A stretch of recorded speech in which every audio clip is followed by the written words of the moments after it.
Bueno, Silvia, recén rematada a charla sobre a reciclaxe, a compostaxe. Que tal, como foi? Pois moi ben, en xeral os nenos reaccionan moi ben, están abertos a todo este tipo de temáticas e acostuman a participar moito. Como os ves? Porque se veía que a verdade de cento e pico que moi poucos reciclan.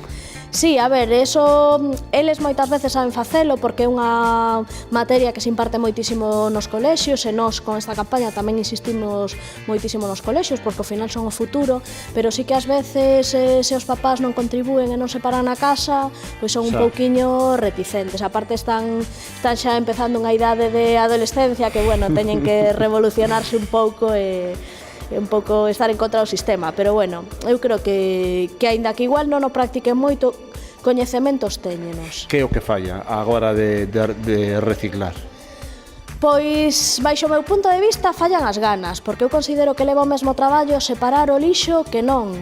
Ás veces sí que buscamos excusas como que non teño espazo na casa ou teño os contedores lonxe, pero movémonos máis para ir a un supermercado ou para ir ao pabellón a practicar o noso deporte favorito. Eu creo que querendo é algo moi sinxelo. A parte das ganas, a hora de reciclar, tanto falabas do vidro como do plástico como do papel no compost, que é no que menos se recicla e que é no que máis fai falta reciclar? Eu creo que o que peor se está reciclando é o contenedor amarelo, porque case todos o asocian a plástico, se non é así. Eso provoca que teñamos unhas porcentaxes de impropios nese contenedor brutais. Temos que empezar a asociar o amarelo única exclusivamente a envases ou envoltorios de plástico, latas e bricks.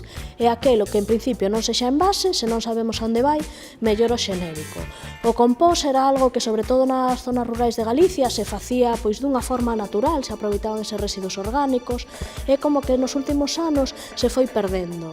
Cada vez se están facendo máis campañas e máis programas para mellorar, volver outra vez a facer esa compostaxe e aproveitar os residuos orgánicos, porque ao final estamos tirando unhos produtos que son útiles e podemos aproveitar todos. E sobre todo os custes, que me imagino, é dicir, todo o que non se recicla iso xenera uns custes bastante elevados.